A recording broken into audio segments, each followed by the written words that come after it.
Welcome to AI News in 10, your top AI and tech news podcast in about 10 minutes. AI tech is amazing and is changing the world fast. For example, this entire podcast is curated and generated by AI using my and my kids' cloned voices. Here's what's new in AI and tech today, Tuesday, December 2, 2025. The US government is putting serious money behind a startup trying to reinvent the lasers at the heart of cutting-edge chipmaking. Global watchdogs say the AI boom is powering growth, but it could crack if expectations run too hot. The Bank of England is loosening post-crisis bank rules even as it warns about frothy AI valuations. Apple is resisting an Indian order to preload a government app on iPhones. And Samsung just debuted a wild 3-panel foldable that opens into a 10-inch screen. Let's get into it, but first, let's hear a word from our sponsors. Need elite developers fast? Elite Coders connects you with rigorously vetted senior engineers in 24 to 48 hours. Staff augmentation, dedicated teams, or full project delivery, we've got you covered. Visit elitecoders.co to get started today. Again, that's elitecoders.co. Now, let's dive into today's stories. First up, Washington's bet on laser tech that could shake up the chip supply chain. The U.S. Department of Commerce signed a preliminary letter of intent to invest up to $150 million in X-Lite, a startup building free electron lasers for extreme ultraviolet lithography, the most complex mission-critical gear in advanced chip making. Today, only ASML makes EUV tools. X-Lite aims to replace the laser subsystem with something far more energy efficient, borrowing from particle accelerator physics so it can slot into existing lithography machines. The money would come via the chip's R&D office, and yes, it's equity. The US would take a stake. Commerce Secretary Howard Lutnick framed it bluntly. The US ceded advanced lithography and now wants it back. Former Intel CEO Pat Gelsinger is X-Lite's executive chairman, underscoring how strategic this push is for compute capacity in the AI era. Why it matters. AI-grade chips from NVIDIA, AMD, and others all start with photolithography. Anything that lowers EUV power draw or improves uptime can ripple across yields, costs, and the pace at which new AI hardware hits the market. If X-Lite's concept proves compatible with ASML's installed base, it could diversify a critical choke point in the global chip supply chain, one concentrated in the Netherlands and Taiwan. That's a geopolitical and industrial story as much as a technology story. Second, the OECD's new economic outlook paints a nuanced picture. The AI investment surge is cushioning the drag from tariffs, keeping global growth surprisingly resilient into 2025.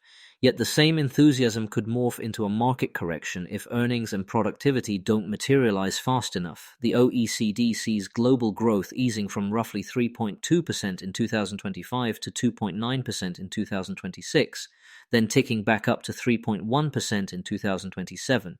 In the US, it projects about 2% growth in 2025, with AI build-outs, fiscal support, and expected rate cuts offsetting tariff headwinds. The kicker: if AI expectations prove too rosy, stock valuations could correct and growth could wobble. The take for tech: we've all watched AI capital spending balloon. Tens of billions from hyperscalers and model labs. The OECD is effectively saying, enjoy the macro tailwind, but don't ignore concentration risk in AI leaders, or the possibility of a sharp repricing if the promised productivity wave is slower or patchier than hoped. Founders, CIOs, and investors should put actual efficiency gains front and center in 2026 planning, rather than chasing benchmarks alone. Third, across the Atlantic, the Bank of England is sounding the alarm on AI valuations while giving banks a bit more running room. In its latest financial stability report, the Bank of England says investor enthusiasm has pushed AI-linked share prices to stretched levels, particularly in the US and to a lesser degree in the UK, raising the risk of a sharp correction that could feed into credit markets.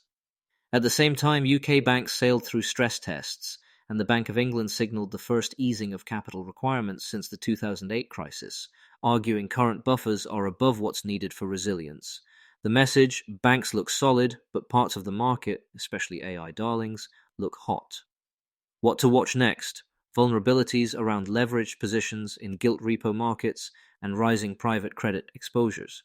Put that together with the OECD's caution, and you're looking at a 2026 where funding conditions for AI may vary widely.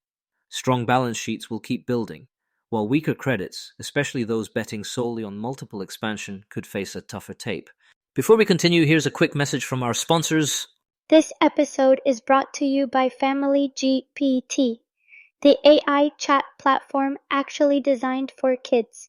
If your children are curious about ChatGPT, but you're worried about what they might see, Family GPT gives you full parental controls, content filtering, and the ability to align responses with your family's values, whether Christian, Muslim, Jewish, secular, and many more. Monitor every conversation, set usage limits, and let your kids explore AI safely. No ads, no data selling, complete privacy. Sign up free at familygpt.chat. That's FAMILYGPT.chat. All right, let's get back to it. Fourth, Apple versus New Delhi over a preloaded app mandate. India quietly ordered smartphone makers to ship devices with a state-run cyber safety app, Sanchar Sathi, that helps block or trace lost phones, and reportedly required it to be undeletable, even via software updates. Apple plans to resist, citing its global approach to user privacy and system integrity. Officials later said the app is voluntary and removable, but the original directive suggests otherwise. Other phone makers are still weighing the order, as opposition lawmakers decry potential surveillance. Why it matters? India is a huge growth market and a central manufacturing base for many brands. A standoff over preloads and device control could set new precedents for platform governance in the world's most populous country. Privacy and platform policy have become competitive moats. The more Apple can fend off mandated non-removable apps, the more it preserves consistency across regions. Conversely, a forced preload could embolden other governments to make their own demands, complicating security updates and fragmenting user experience at scale. Fifth, a very different kind of headline. Samsung's new Galaxy Z TriFold is official. It's a multifolding phone that opens into roughly a 10-inch display using 3 panels, with the company claiming its largest ever flagship battery and fast charging. Priced at 3.59 million won, about $2,440, the TriFold ships in Korea on December 12th, with select international markets to follow by year's end.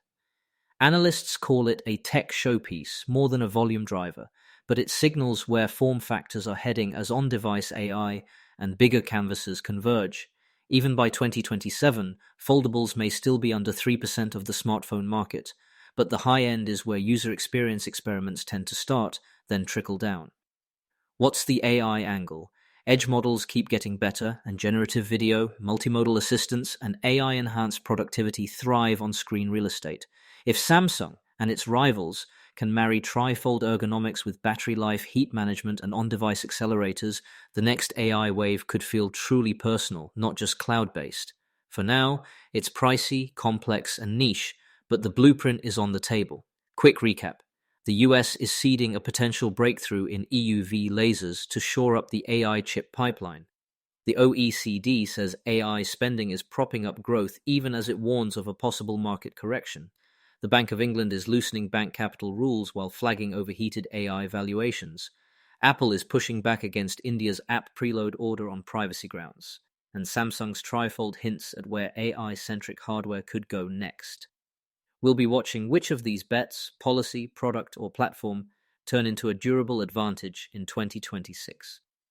Thanks for listening, and a quick disclaimer, this podcast was generated and curated by AI using my and my kids' cloned voices. If you want to know how I do it or want to do something similar, reach out to me at emad@ainewsin10.com. That's AI News in 10.com. See you all tomorrow.